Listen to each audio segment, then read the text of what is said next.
Hello everyone, আশা করি তোমরা খুব ভালো আছো। রূপাস ওয়ার্ল্ডে তোমাদের অনেক অনেক স্বাগত। আজ বৃহস্পতিবার আর রীতিমতো সকাল সকাল উঠে দেখো এখন বোজোর জলখাবার করতে লেগে পড়েছি জোর কদমে। বোজোর স্কুল আছে, তাই জন্য আগে তো জলখাবারটা উঠে করতে হবে। এখনও ঘুমিয়ে রয়েছে, আগে জলখাবারটা রেডি করে নিই। আজকে একটু এগরোল করে দেবো, দিয়ে রেডি করে তারপরে ওকে ঘুম থেকে তুলবো। বৃহস্পতিবার দিনটা ঘুরে ফিরে আসলে পরেই সেই সকাল থেকে একটা টেনশান ঘুরতে থাকে। একেই তো সকালে ছেলের জন্য সকাল সকাল উঠতেই হয়, তারপর বাড়তি অনেক কাজ থাকে সকালবেলা, সেগুলো কখন করব কখন কি করব সেসব নিয়ে মাথার মধ্যে ঘুরতে থাকে।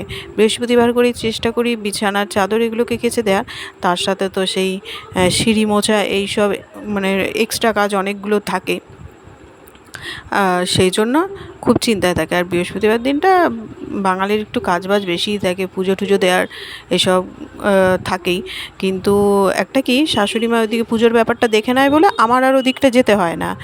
তো চলো তোমাদের সাথে কথা বলতে বলতে দেখো পুজোর প্রায় টিফিনটা রেডি করে নিচ্ছি, দিয়ে এগরোলটা করে রেখে একটু ঠান্ডা করতে দেবো। এখনই টিফিন বক্সে ভরবো না, দিয়ে ওটা ঠান্ডা হবে তারপরে ভরে দেবো। আর দেখি কি রয়েছে, লাড্ডু মিষ্টি এসব কিছু একটা রয়েছে, তার সাথে কিছু একটা দিয়ে দেবো, তাহলে পরে হয়ে যাবে। এখন যেহেতু অনেকক্ষণ ক্লাস হয়, তাই চিন্তা হয় যে কী দেবো আর কি মানে খাবে ও ঠিক মতন। অনেকটা যেহেতু ক্লাস হয়, সেই জন্য যে পুরো টিফিনটা শেষ করবে কি না, খাবে কি না, জলটা ঠিক মতন খাবে কি না, এসব নিয়েও চিন্তা হয়।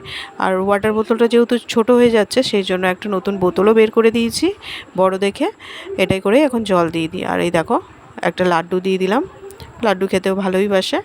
তো মোটামুটি টিফিনটা রেডি হয়ে গেছে, এবার ভোজোকে রেডি করে নেবো আস্তে আস্তে। আর এদিকে মানে ওয়ানে ওঠার পর, বিশেষ করে প্রথম দিকটা নয়, সামার ভ্যাকেশনের পর থেকে স্কুল টাইমিংটা অনেকটা দেরি মানে বেশি হয়েছে বলে, সেই জন্য কী খাইয়ে স্কুলে পাঠাবো সেটাও একটা চিন্তার বিষয় হয়ে দাঁড়িয়েছে। সেই জন্য কী করছি, দুদিন ধরে একটুখানি চিড়ে মাখিয়ে আম দিয়ে মাখিয়ে দিচ্ছি, মানে চিড়ে ধুয়ে আম দিয়ে মাখিয়ে দিচ্ছি। ওটা খেলে অনেকক্ষণ পেটে থাকবে, ওই এখন খাইয়ে পাঠাচ্ছি। আর আগের দিন স্কুলে যেতে পারিনি, হঠাৎ করে স্কুল থেকে মানে পরশুদিন স্কুল থেকে এসেই জ্বর হয়েছে আমাদের গাফিলতির কারণেই। আসার সাথে সাথেই ব্যাস ওর বাবা, এত অত্যাধিক গরম, ঢুকতে ঢুকতে 1:45 বেজেছে, আর এসিটা চালিয়ে দিয়েছে রীতিমতন। আসার সাথে সাথেই ব্যাস পুরো ঠান্ডা গরমটা লেগে গেছে, গা গরম হয়ে রয়েছে রোদ থেকে, পুরো খটখটে রোদ থেকে এসেছে, গা গরম হয়ে রয়েছে, এসির মধ্যে ঢুকেছে, তারপরে স্নান করেছে, স্নান করে এসেছে, গাটা ভেজে ভেজে ছিল, সেই অবস্থাতে এসির মধ্যে ঢুকেছে। ব্যাস পুরো দমে ঠান্ডা গরম লেগে গিয়ে বিকেলবেলা যখন ঘুম থেকে উঠেছে, মানে ঘুমিয়ে ঘুমিয়ে একবার কেঁদে উঠেছে। তাতেই মোটামুটি আমি বুঝতে পেরে গেছি আজকে কিছু একটা বাঁধাবে। আর ঠিক তাই, গায়ে হাত দিয়ে দেখছি জ্বর এসে গেছে। দেখো তোমাদের সাথে কথা বলতে বলতে অনেক কাজবাজ গুছিয়ে নিয়েছি।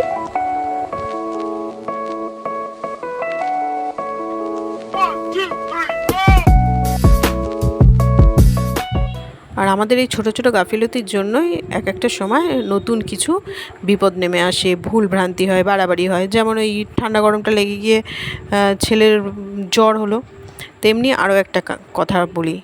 মনোজ প্রায় 1 মাসের মতন হয়ে গেছে, হাতের মধ্যে একটা কি হয়েছে, মানে চামড়াটা উঠে রয়েছে বা কিছু একটা হয়েছে, সেটাকে কাঁচি মানে বিরক্ত হচ্ছে, গালে মুখে লাগছে যখন, খোঁচা খোঁচা লাগছে, সেটাকে কি করেছে রীতিমতো কাঁচি কি নেল কাটা এসব দিয়ে কেটে দিয়েছে। এবার ওই জায়গাটা সমান হয়ে গেছে। ব্যাস কয়েকদিন পর থেকে ওখান থেকে, মানে সেই দিনও রক্ত বেরিয়েছে, অল্প বেরিয়েছে, কিছুদিন পর পরই ওখান থেকে রক্ত বেরোয়। যখনই জল মানে লাগে, ভিজে যায়, জায়গাটা নরম হয় আর রক্ত ঝরতে থাকে। এই হচ্ছে প্রায় 1 মাসের কাছাকাছি। তা বারবার করে বলছি যে যাও গিয়ে একবার ডাক্তার দেখিয়ে আসো বা কিছু তো করলো না, শুনলোও না রীতিমতো। তারপরে হচ্ছে মাঝে বন্ধ হয়ে গেছিলো, তারপরে হঠাৎ করে কালকে থেকে অনবরত রক্ত বেরিয়ে যাচ্ছে হঠাৎ করে। আবার কী হবে জানি না। আজকে তো বললাম ডাক্তার দেখাতে, পরে যাবে বললো। আর আজকে দেখো বাজার থেকে কত কি নিয়ে এসছে মাছ। এখানে গঙ্গার টাটকা একদম চিংড়ি মাছ নিয়ে এসছে, সবকটার পেটে একদম ডিম রয়েছে। আর ওদিকে রয়েছে হচ্ছে এই যে এখানে ভোলা মাছ নিয়ে এসেছে, ভোলা মাছটা আজকে রান্না করতে বলেছে। তার সাথে নিয়ে এসেছে হচ্ছে সবার ফেভারিট একটা মাছ, সেটা হচ্ছে ইলিশ মাছ।